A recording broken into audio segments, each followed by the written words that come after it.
fruits spéciaux qui a priori ont pour faiblesse le haki des rois, il faut absolument avoir le sang d'un roi. Entre guillemets, il y a ce thème récurrent de la royauté qui revient, et même si pour l'instant, ça veut un peu rien dire, hein, genre lui aussi il a le sang d'un roi techniquement, et c'est un énorme indice sur lequel on va bien revenir dans quelques instants, parce que là, ça... Alors Stelly est adopté, hein.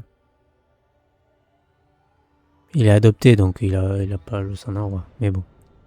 On progresse, non seulement on constate que les fruits de Loki et Luffy sont de même nature, mais en plus ça explique aussi pourquoi Luffy a des pouvoirs aussi chelous. Alors ici je fais écho à la vidéo que j'ai sortie l'année dernière sur pourquoi Luffy n'a pas de forme hybride. Vous l'avez tous vu, hein, d'ailleurs merci beaucoup pour les stats. Et la théorie d'aujourd'hui justement l'explique totalement. Luffy en Gear 5, c'est le seul perso qui possède des pouvoirs qui n'appartiennent qu'au Paramecia, comme influencer son environnement, se rendre élastique ou créer des objets, mais en plus des pouvoirs propres aux Zoan, vu qu'il peut se transformer, et encore en plus des pouvoirs propres au Logia, parce que les attaques des ennemis passent à travers lui à plusieurs reprises sans que ça ne lui fasse le moindre dégât. C'est limite plus lui qui se fatigue tout seul pour maintenir cette forme, plutôt qu'en recevant les coups de son adversaire. Ça dépasse clairement le stade de zone mythique. Et pour Immu, c'est pareil. Ouais, on n'a pas vraiment d'infos sur si elle a mangé un fruit ou pas, mais si on le regarde bien, force est de constater qu'elle a le même genre de pouvoir chelou que le Gear 5. Elle incarne un espèce de démon, peut-être même le diable en personne, et justement, le diable et Nika ont pour point commun de posséder leur propre légende dans le monde de One Piece. On sait que Nika, c'est le guerrier qui libère les faibles.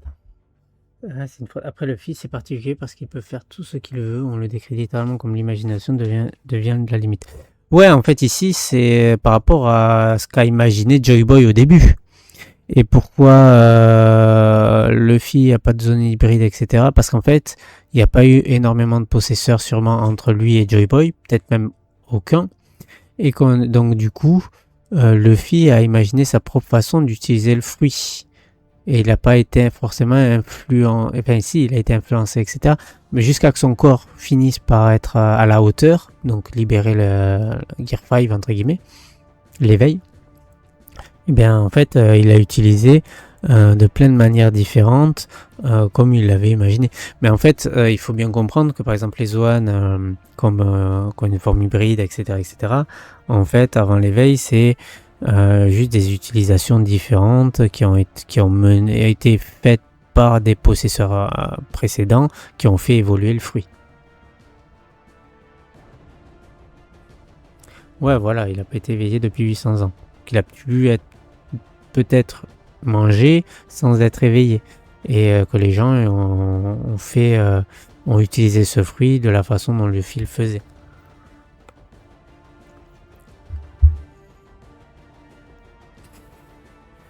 D'ailleurs, j'y pense, le fruit qui se laisse capturer par le gouvernement mondial pour qu'il se fasse libérer par la flotte Phalanx parallèle avec Alba, je suppose la question.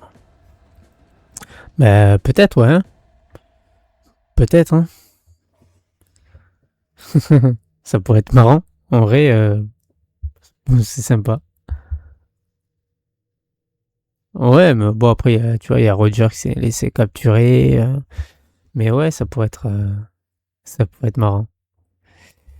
Des oppresseurs dans le monde. Et le diable, dans One Piece, c'est une figure qui revient souvent et qui est notamment connue pour avoir scellé Davy Jones au fin fond de la mer. Mais ça ne s'arrête pas là. Tout comme Luffy, le fruit de Immu lui permet de se transformer comme un Zoan, créer des objets, altérer l'environnement ou des personnes comme les Paramecia, et les attaques des autres passent même à travers elle, comme les Logia. Mais y a rien à voir avec les Logia là, c'est juste qu'elle est immortelle. Et si, même là y a un rapport. Regarde, les Logia, on peut pas les toucher à moins d'avoir le counter de leur élément ou bien le haki basique de l'armement. C'est-à-dire qu'il n'y a pas besoin d'avoir un haki de fou furieux. Dès que t'arrives au stade où tu peux noircir ton bras, tu peux toucher un Logia. Et pour ce nouveau type de fruit de démon, on a vu que la seule manière de les toucher, c'est d'utiliser le haki des rois. C'est exactement le même système, mais en amélioré. Pour Loki, on a pour l'instant que très peu d'informations sur son fruit, mais on peut s'attendre à ce qu'il ait des pouvoirs similaires qui ne rentrent dans aucune catégorie, Logia, Zoan, Paramecia. Il pourrait être inspiré du dragon nordique Nidhogg, déjà de par son apparence similaire, mais aussi car dans la mythologie nordique, Nidhogg est toujours accompagné d'un écureuil, Ratatosk, tout comme Loki avec... C'est faux. C'est faux. Nidhogg n'est pas constamment accompagné de Ratatosk. Ratatosk est un écureuil qui voyage entre la cime et Nidhogg qui ronge les racines d'Elbaf, et c'est Halverg, je sais plus le nom de l'oiseau, il y a un aigle à la cime, et en fait en gros l'oiseau et Nidhogg sont en conflit, et Ratatosk fait passer les messages entre Nidhogg et cet oiseau pour éviter en fait que Nidhogg et tout ça l'emmerde en gros. Oh, c'est ça. Le Loki est beaucoup plus proche de comme j'ai dit, de Fenrir. Fenrir a été attaché avant le... Nidhogg ne fait rien dans la mythologie nordique à part ronger les racines d'Yggdrasil. Hein. Il ne fait rien. Fenrir, par exemple, lui, il s'est fait enchaîner. Il est un des déclencheurs du Ragnarok. C'est la créature la plus puissante de la mythologie nordique. C'est lui qui tue Odin. Il arrache le bras de Tyr. Il se tape contre Vidar, un des plus puissants dieux de la guerre de la mythologie nordique. Vidar qui combat avec ses pieds. Donc je vous laisse un peu maturer le truc. Il combat avec ses pieds et des chaussures magiques. Enfin bref. Et donc vraiment, quand on parle de Ragnarok, Fenrir est le symbolique du Ragnarok. Nidhogg, c'est rien, c'est juste dans les faits, c'est soit un serpent, soit un dragon. On sait pas trop. Mais bon, il fait pas grand chose dans la mythologie nordique, il a pas trop de liens. Après, le seul lien qu'il y a, c'est Ratatosk avec Nidhogg, etc. Mais il y a le même lien avec l'aigle de la cime. Puisqu'en fait, il fait le voyage entre la cime et Nidhogg pour leur faire passer les messages, parce que les Nidhogg et l'aigle de la cime, ils sont en conflit. Donc voilà. Bref. Son marteau qui a mangé le Zwan d'un écureuil. Alors on n'a pas énormément d'informations sur les pouvoirs de ce fameux Nidhogg, mais ce qui revient le plus souvent, c'est qu'il serait un espèce de dragon de la mort qui emporte les cadavres des criminels. Mais alors, est-ce que c'est tout? Je veux dire, est-ce que l'auteur aurait juste créé une nouvelle catégorie de fruits juste pour dire voilà, ils sont plus puissants parce qu'il faut le haki des rois pour les battre? Et bah évidemment que non. Selon moi, ça irait encore plus loin que ça. Les fruits du démon de cette catégorie seraient des fruits permettant d'incarner les fondateurs du monde de One Piece. Ce sont tous des fruits qui ont l'air d'être des Zoan mythiques, qui permettent de se transformer en une figure légendaire qui a eu un rôle à jouer dans le monde, comme Nika, le guerrier libérateur, ou le diable qui a littéralement scellé Davy Jones. Ou peut-être même créé les fruits du démon d'après certaines théories. Ils résistent à tout sauf au haki des rois, et en plus de tout ça, tu dois obligatoirement posséder le sang d'un roi, entre guillemets, pour être reconnu par le fruit. Ces fruits, ce sont les fruits des rois. Il s'agirait de fruits spéciaux qui seraient très peu nombreux dans l'entièreté du monde de One Piece et ils permettraient d'incarner, limite de faire revivre à travers leur utilisateur, toutes les figures qui ont contribué à sa fondation. Oui, je parle bien des créatures que l'on peut voir sur la fresque à Elbaf. Ici on a Ymue, là on a Luffy, et Loki, regardez, il est juste là avec ses deux cornes là. En plus, il se tient au niveau de l'arbre, exactement comme Nidhogg dans la mythologie nordique. Ses pouvoirs ne seraient accessibles qu'à un certain type d'élu capable de changer. Ouais, bon, je suis pas d'accord, parce que pour moi, c'est le dragon qui on voit au milieu de la fresque, c'est la même que le monstre du début. Attendez, faut que je revienne un peu en arrière.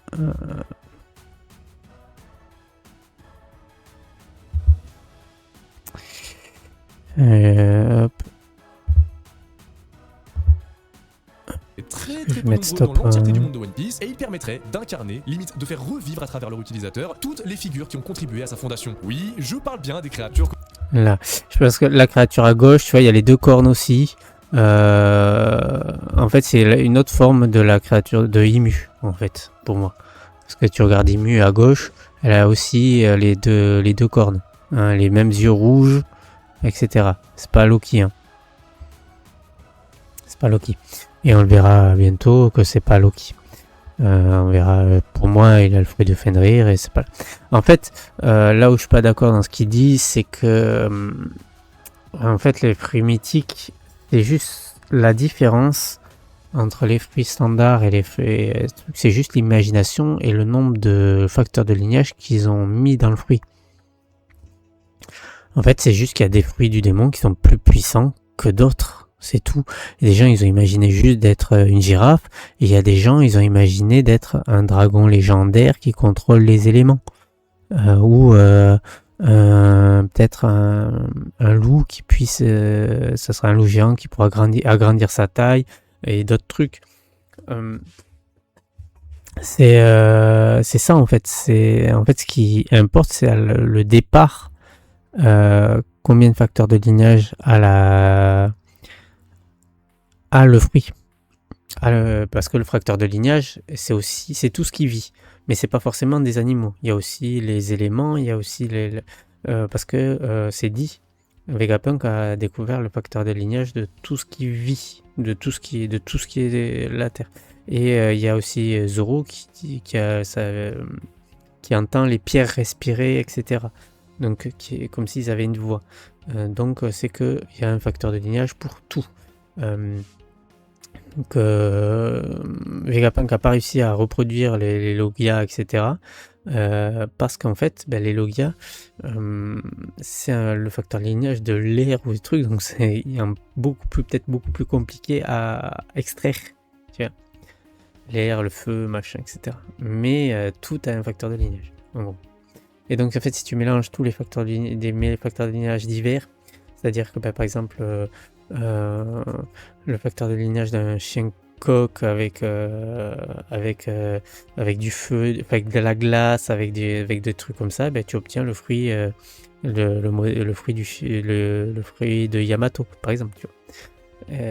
J'ai pas dit le chien coq par hasard, si vous avez suivi mes théories. Parce que dans le manga, il y a bien un chien coq à un moment donné sur l'île de Gaemon. Donc bref,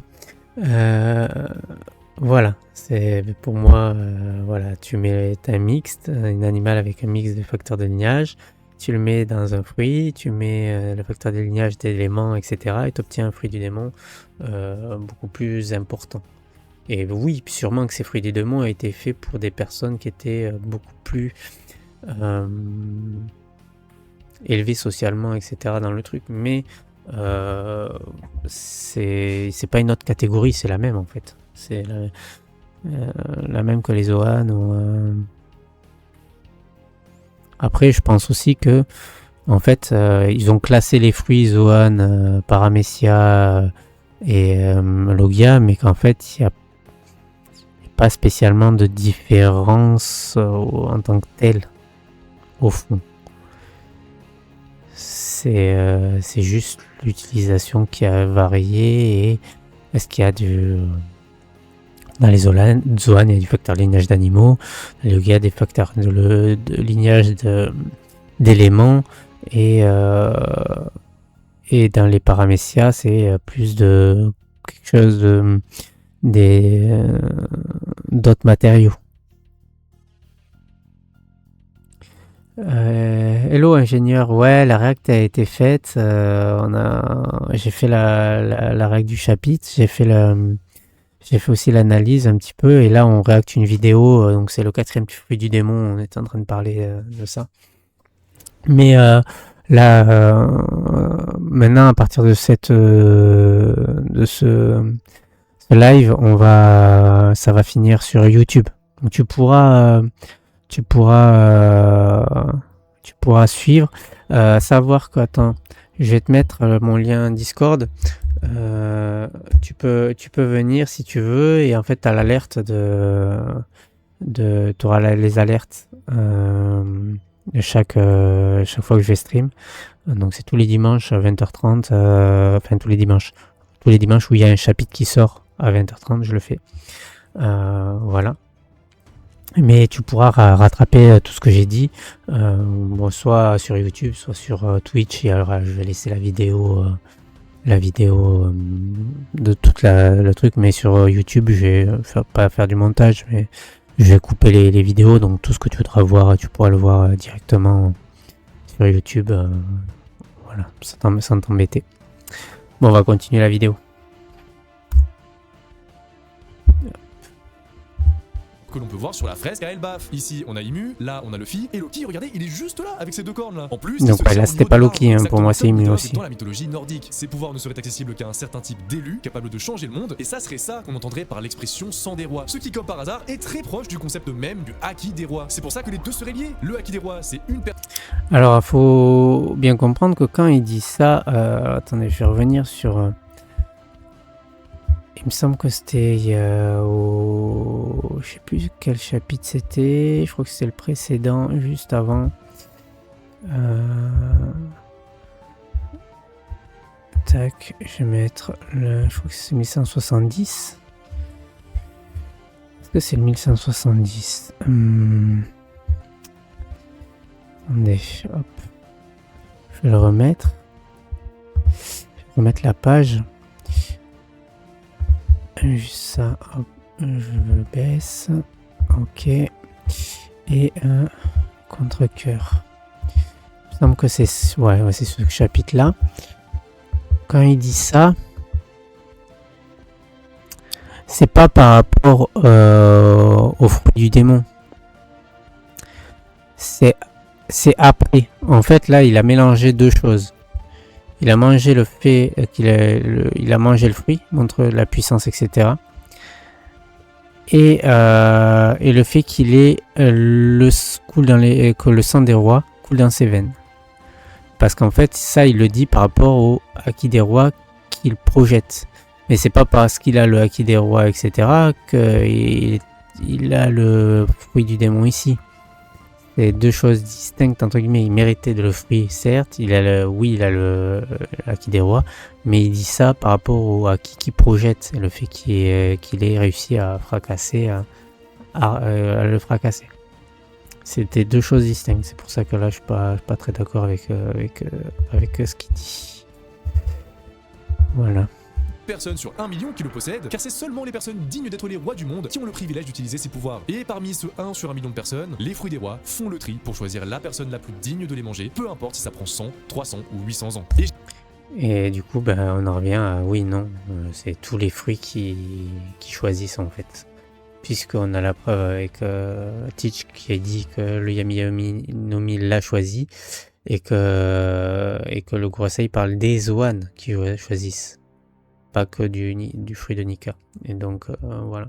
Et j'ai même un nom pour cette catégorie de fruits. Les mots Paramecia, Logia et Zoan ont chacun une signification en japonais. Système surhumain pour Paramecia, système naturel pour Logia et système d'animal pour Zoan. Alors pourquoi pas imaginer que nos nouveaux fruits seraient le système de roi. Aussi, tous les noms de nos catégories sont des mots qui viennent du grec. Alors il me faut un mot grec en rapport avec la souveraineté et qui finisse en IA, pour que ça soit un peu cohérent. Alors pourquoi pas appeler ces fruits les Basilia. Ça veut simplement dire roi ou règne en grec. Ça se trouve, ils n'auront peut-être jamais de nom, peut-être même qu'on continuera à les appeler Zoan mythiques spéciaux. Mais voilà, Oda, si jamais t'as pas d'inspi, je drop ça ici, tu fais ce que tu veux. Et oui, il y a un mais, bah oui. C'est là qu'on va arriver au problème suivant. Si Luffy était déjà un élu du destin de par son fruit, et ça casse absolument tout le message de base de One Piece qui est de toujours affronter des challenges de plus en plus grands pour se surpasser. Parce que si au final, Luffy c'est juste la réincarnation de l'ermite Rikudo et que finalement fallait juste attendre qu'il s'éveille un moment pour battre tout le monde, à quoi bon s'entraîner pour créer et maîtriser des gears? À quoi bon les épreuves qu'il a Alors là, je suis pas d'accord parce que le début, le premier chapitre, c'est dit, bon, en français on parle un truc, mais dans le premier chapitre, on parle de la destinée de Luffy. Donc il était destiné à tout ça. Et on l'a vu avec Shanks, l'enfant de la destinée. Oui, il y a du destin. Il y a du destin, c'est comme ça. Maintenant, dans cette destinée, ça veut pas dire qu'il n'y a pas d'étapes, il n'y a pas de... les étapes, c'est aussi un choix de la volonté. Et si tu ne fais rien pour obtenir ta destinée, tu ne l'auras pas. Ça veut pas dire que c'est pas parce que tu es l'enfant du destin, etc., que tout est donné. Tout ne t'est pas donné. Tu es certes l'enfant de la destinée, certes, mais c'est pas tout ce qu'il a vécu, il l'a vécu. Tous les entraînements qu'il a eu, il l'a fait. C'était pas un génie, c'était pas un génie du combat, c'était pas un mec, il est pas né surpuissant, il l'est devenu parce qu'il a travaillé aussi. Donc certes, c'est l'enfant du destin, etc., ce que tu veux. Certes, c'était sa destinée, mais ça enlève pas tout ce qu'il a dû faire pour en arriver là. C'est ça la différence en fait. Traverser à quoi bon l'ellipse de 2 ans en fait? Eh bien, parce que c'est le fruit qui choisit. Loki, il était déjà surpuissant à l'âge où il a mangé le fruit. Il était dans une situation de détresse, son pays allait se faire ravager, et c'était la seule personne capable d'arrêter Harald et de sauver toute la population. Le fruit l'a alors choisi, et il a pu libérer toute sa puissance. Ymue, c'est pareil, c'est elle qui a gagné la guerre durant le siècle oublié, qui a littéralement le rôle de roi du monde, et surtout, vu qu'elle est immortelle, elle a eu tout le temps de devenir l'être vivant ultime pour être digne de son fruit, qui est peut-être le plus puissant de tous. Mais Luffy... Pour moi, c'est une possesseur originelle. Elle l'a depuis 800 ans, son fruit. C'est pour ça qu'elle en fait ce qu'elle veut. C'est pour ça que les doyens, ils en font ce qu'ils veulent, etc. Ils ont depuis tellement longtemps leurs fruits qu'ils ont été faits pour eux, à leur imagination, de leur imagination. Donc ils l'ont toujours éveillé. Et c'est pas 800 ans qu'elle a éveillé. Elle l'a toujours eu comme ça, en fait. Enfin, ça c'est ce que j'en déduis, mais... Luffy. Attends, t'as dit quoi? Pour moi, sang des rois, ça veut juste dire qu'il faut hériter du acquis des rois. Les gens d'Herboff interprètent souvent leur manière, faut pas l'oublier. Non, pour moi, c'est juste que quand ça dit, attends, exactement, le sang des rois coule dans tes veines, c'est juste le acquis des rois en fait. Hein. Il a l'envergure pour être considéré comme un roi dans un domaine, quoi. Il avait 7 ans quand il a mangé son fruit. Son seul problème dans la vie, c'était de savoir combien de scarabées il allait capturer dans la forêt après manger, et pourtant, le fruit de Nika l'a choisi. Comment c'est possible? Ça, c'est parce que vous oubliez une chose. Les fruits de type Basilia ont une conscience. S'ils sont capables de manipuler le destin pour... Tous les Zoan ont une conscience, et même tous les fruits en ont une, en fait. Vu que y a Teach le dit quand il parle à Ace, comme je l'ai dit, il dit le Yami Monomi m'a choisi. Faudrait que je vous retrouve... attendez, je vais regarder. Peut-être que je dois l'avoir sur Twitter. Teach.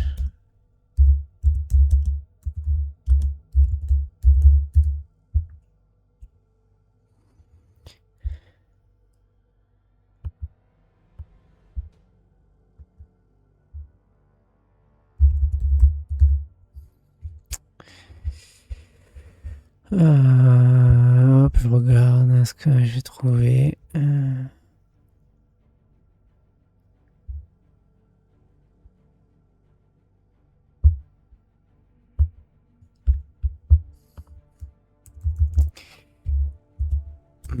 Choisi si je tape.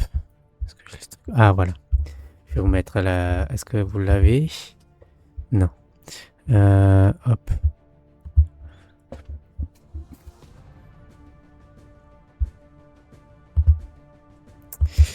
Bon. Les zones étant tirées d'animaux, cette volonté se retrouve accrue comparée au paramécia Lodia. Mais pendant 10, c'est ce pouvoir qui m'a choisi. Et oui, chapitre contre Portgas dans le combat, dans le feu de l'action, tu comprends, c'est ce pouvoir qui m'a choisi, Ace. Il a fait de moi l'homme le puissant du monde. Il l'a choisi. C'est pas dit de façon anodine en fait. Oda a introduit le fait que chaque fruit a une conscience et choisit son porteur. Donc c'est pas donc du coup c'est pour moi le quatrième type de fruit. Ben en fait non. Pour que personne ne puisse s'approcher d'eux pendant des siècles, qui vous dit qu'ils ne sont pas aussi capables de choisir si oui ou non ils donnent accès à leur puissance? Ok, peut-être que Luffy était déjà bien entouré d'une bonne lignée et qu'il était déjà destiné à de grandes choses, mais ça change rien au fait qu'il a dû mériter son pouvoir. S'il y a bien une personne qui a commencé la piraterie en mode difficile, qu'il a mérité, c'est l'éveil. Il a mérité d'éveiller son pouvoir. Il a on lui a, enfin, le fruit, il l'a choisi, il l'a mangé, etc. Mais tout le travail qu'il a fait pour arriver à l'éveil, il mérite forcément. c'est Luffy. S'il ne s'était jamais entraîné, n'avait jamais cherché à se battre avec le plus de liberté et de créativité possible, il n'aurait jamais pu éveiller. C'est ce que je disais, du coup, on est plutôt d'accord sur ça.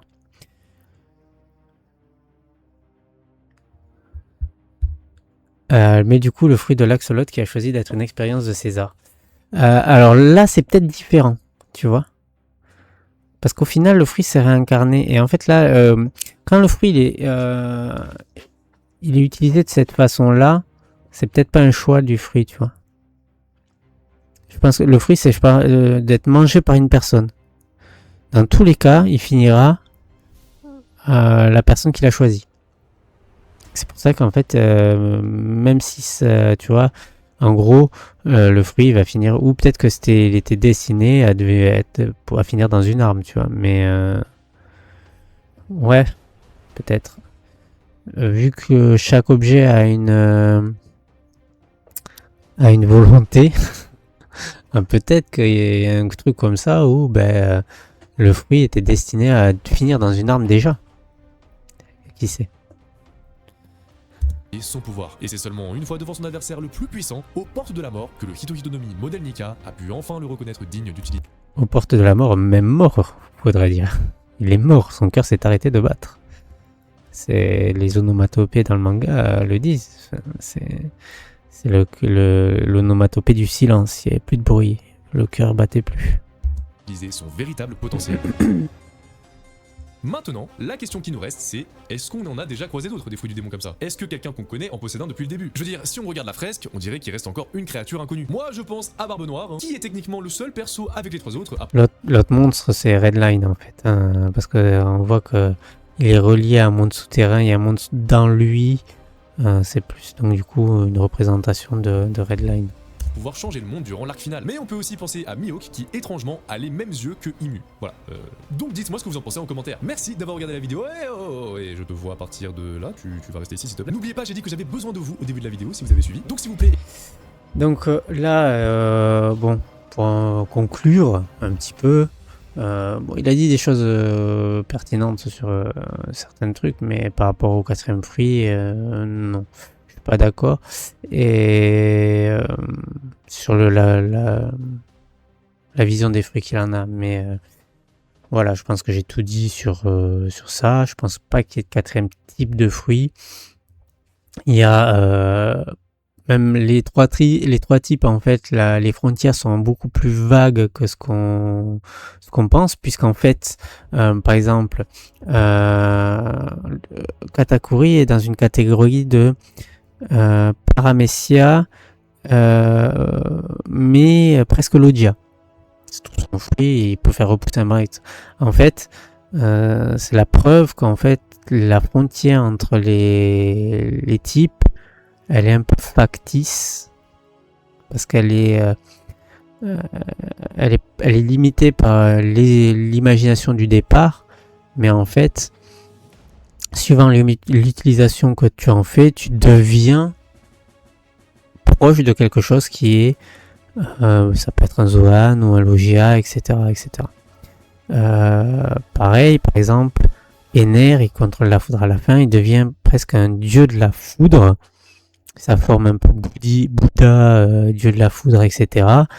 On est proche d'avoir une forme de Zoan mythique Ito Autonomie au final, hein, de foudre, etc. Donc en fait les limites entre les types, elles sont même plutôt à disparaître au fil du temps que créer d'autres types.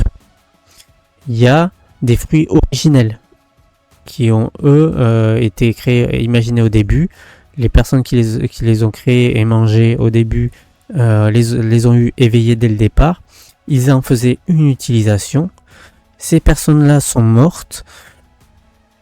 Et après, on a créé un livre qui recensait un peu tout. Et on les a classifiés par ceux qui utilisaient des animaux, ceux qui utilisaient des éléments et ceux qui utilisaient autre chose. Paramecia, Logia, Zoan. Voilà. Ils ont classé comme ça. Mais en fait, les frontières sont beaucoup plus fines, beaucoup plus vagues. Et d'un truc à l'autre, tu peux peut-être glisser de Paramecia à Logia et de Logia à Zoan. Voilà.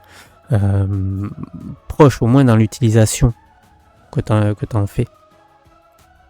Et en fait, plus tu as eu de porteurs différents, plus tu as eu une utilisation différente. Chacun a imaginé une utilisation différente et donc a fait émerger des nouveaux pouvoirs, en fait, des nouvelles techniques, des nouvelles capacités. Et c'est ça. À la base, il n'y avait que l'éveil. Sauf que, en fait, les personnes qui ont mangé ces fruits après la mort du premier porteur, ils n'étaient pas forcément en adéquation encore avec le fruit. Le fruit leur était destiné, mais ils n'étaient pas en adéquation avec le fruit. Et donc du coup, ils pouvaient utiliser qu'une partie des pouvoirs. Et après, ils en ont fait une utilisation particulière de ces trucs jusqu'à atteindre l'éveil. L'éveil, c'est en fait la vraie l'éveil, en fait, c'est la vraie forme du fruit à la base. Et après, mais qui peut évoluer suivant ce que tu en fais.